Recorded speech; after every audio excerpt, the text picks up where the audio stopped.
Nigerian farmers have been facing, we saw a need to have our larger Congress meeting with a view to looking at the issues bedeviling farmers today, to try to see if we can rationalize, if we can bring out the causes of these reasons, as well as to attempt to offer suggestion of potential solutions that the government, whether at the national, which is federal government, subnational, whether state or local government, can look at with a view to trying to ameliorate the challenges. The issues are serious.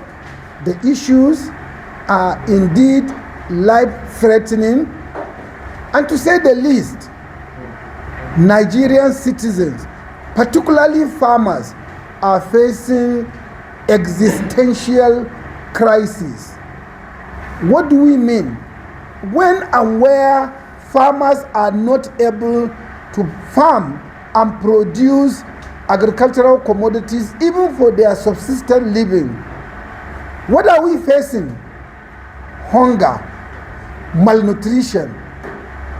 What will be the consequences of people being hungry or malnourished? Of course, death. Is that what even a local government councillor will wish his electorate will wish to happen to his or her electorate? The answer is capital no. So we, as members of NOACAS, we want to offer our suggestions to government so that government could look at it and see if they can adopt, not just accept, but adopt some of the policies. But before we go into the potential solutions, let's look at, what has been the status of farming as a sub-sector of the Nigerian economy. Of course, we all know that when you look at the statistics of the gross domestic product of Nigeria, the largest contributor to the GDP is what? It's agriculture. No one can controvert this. In terms of employment opportunities, which sector offer the largest employment opportunity to our teeming populace? Indeed, it is still the same agriculture. Should this sector be treated with levels of levity or a bit of I don't care attitude or a bit of policy somersault? To say the least, our politicians, our leaders, our civil servants need to have a rethink and to make sure that they look at this sector beyond a superficial looking. We need to be interrogating the sector even better. Let's take a trajectory of what happened in the sector, say in the last 3-5 years. May Allah bless the soul of President Muhammadu Buhari, who decided to shut our borders against all of the suggestions from some of us economists that we felt it was not the best thing to do.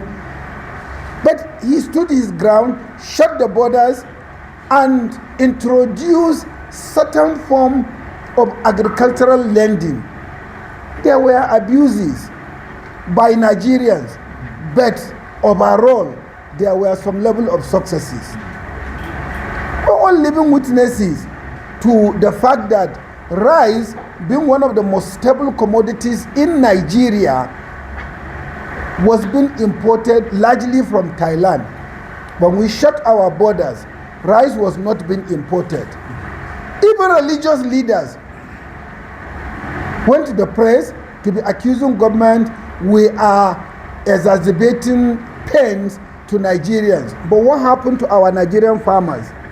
They woke up, took up the challenge, and indeed we were able to feed ourselves, to supply sufficient quantity of rice at fairly reasonable prices. Yes, a bag of rice prior to President Buhari's tenure was 15,000, 17,000. While he became president, and despite the fact that we were producing rice, a bag of rice went to as high as 50,000 naira. But when you index the price of rice in dollars, you realize that at 50,000 naira is still lower in actual price in dollars than when it was 17,000 naira. So those of us who are statisticians and who are a bit cumbersome and comfortable with numbers, we always look at am I comparing apple with apple or apple with oranges? So we rationalize that.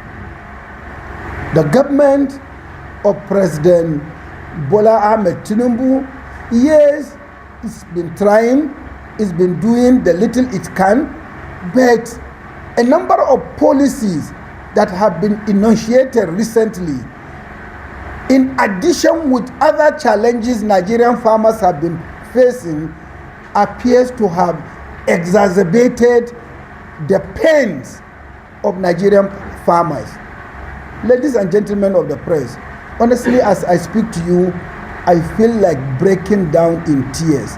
And indeed, I'm shedding tears internally. Because when I see my colleagues, farmers, who did buy a bag of, say, NPK or urea fertilizer at near 100,000 naira per bag, today are having to sell a bag of maize at just about 30,000 naira or even lower. Ladies and gentlemen, the pains is enormous. The pains is weighty. The pains are indeed grievous. Historically, farmers used to sell a bag of rice to buy a bag of maize, for example, to buy one bag of, say, urea. Today, a farmer will have to sell almost 2.5 bags of, if not 3, if not 3, to be able to buy one bag of, say, NPK. What is the implication of this? Number one, even if the farmers were to stomach their pains, where are the maize or the bags of maize that they can sell to buy the fertilizer to be able to till the soil and produce food? Like I did say, government wisdom may not necessarily be faulted. However, in a typical, simple equation, when you touch the left side of an equation, you should be able to touch the right hand side of an equation.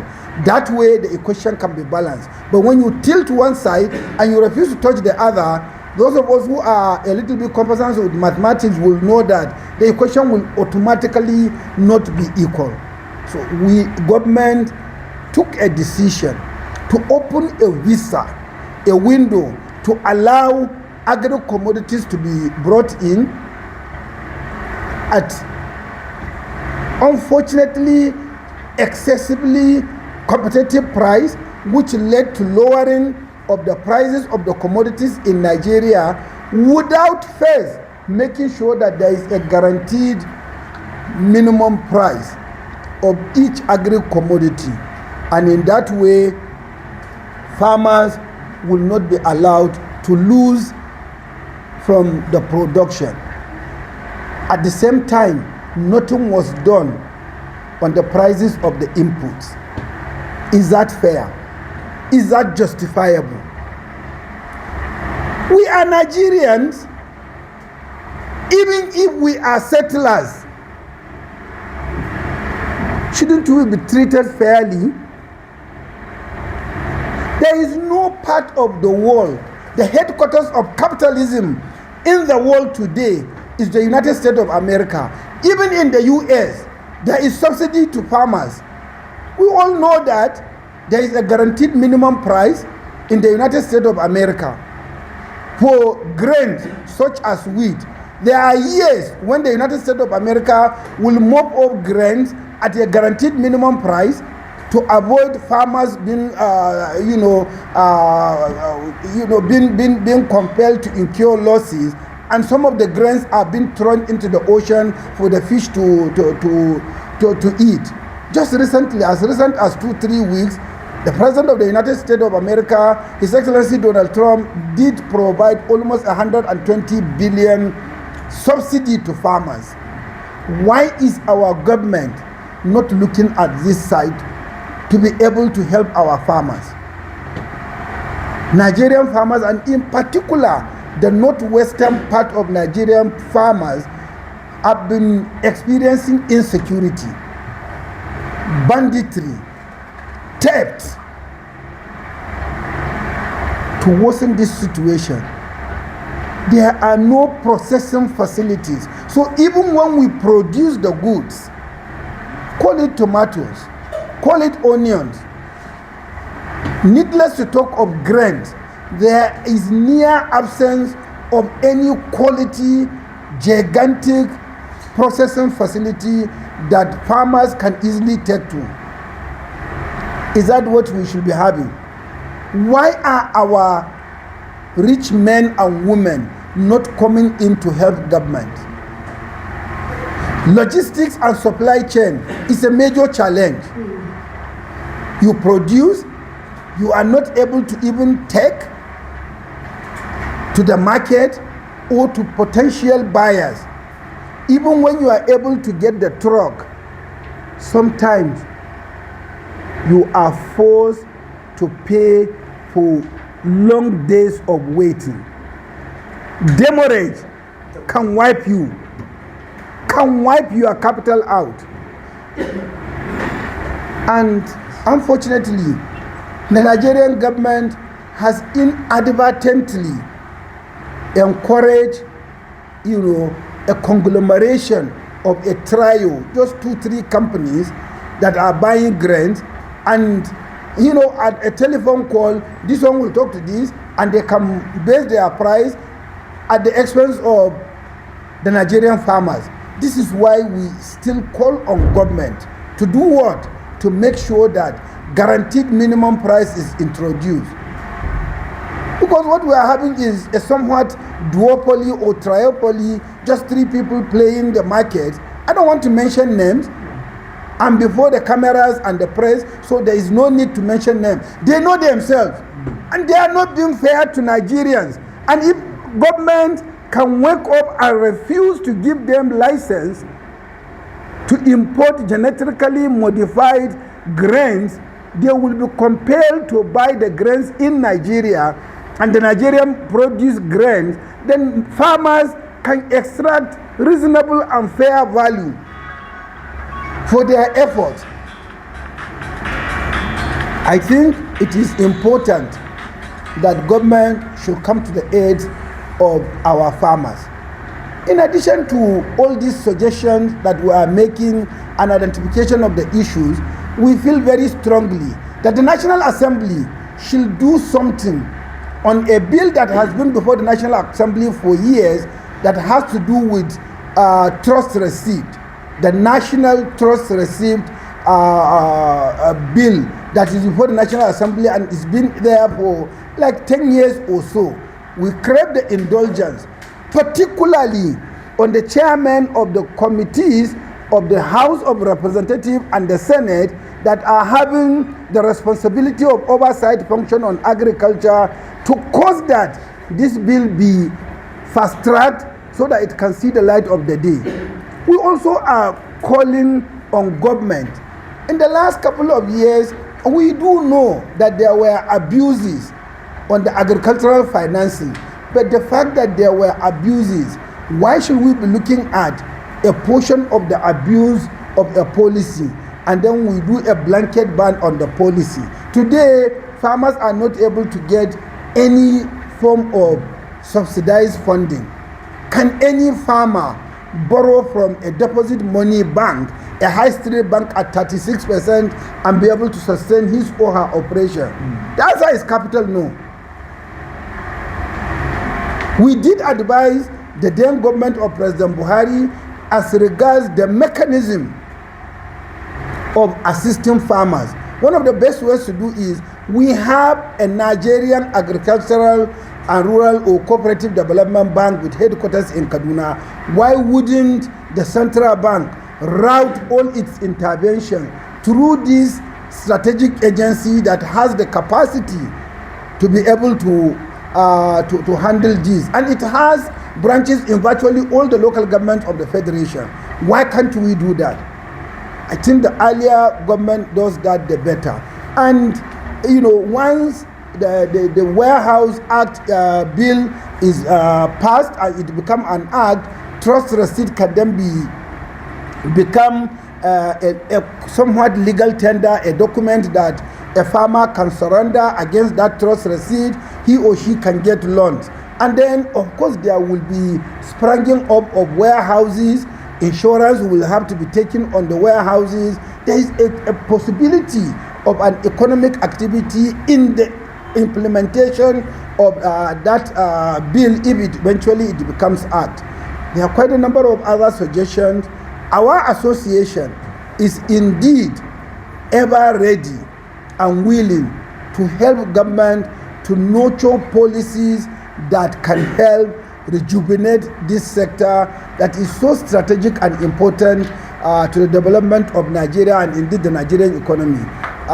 Gentlemen of the press, we are craving your indulgence to magnify, to espouse, to inform, and to elicit government to listen to this plea so that we might be able to have a virile nation, a nation that can be happy to say it is able to feed itself.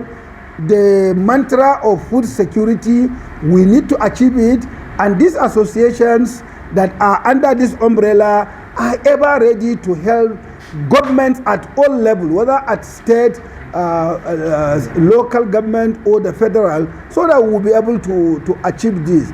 Like we did say, we are ever ready to sit down on a round table with the Minister of Agriculture, with the gentlemen and women in the National Assembly, with the civil servants in the federal government, the state government, with a view to rubbing minds and taking a cursory look at the mechanism of assistance that farmers require.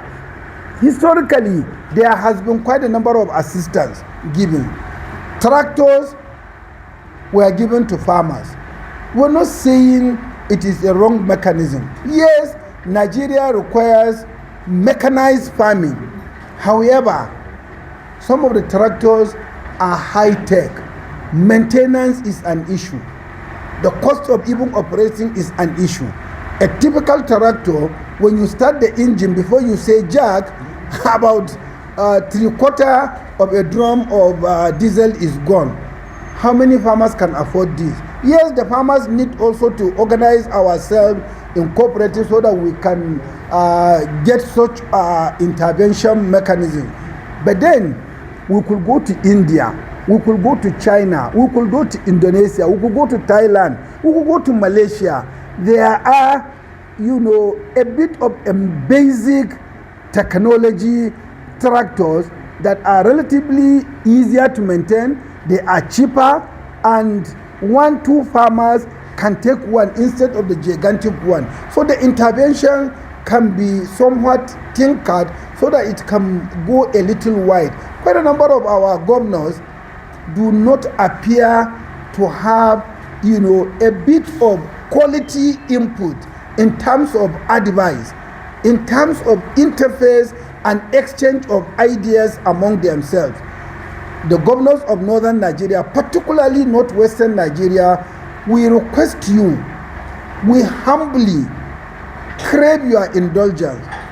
We plead with you to put heads together, have some exchanges, and see how best one state government can lend its support to another, even if it is with advice.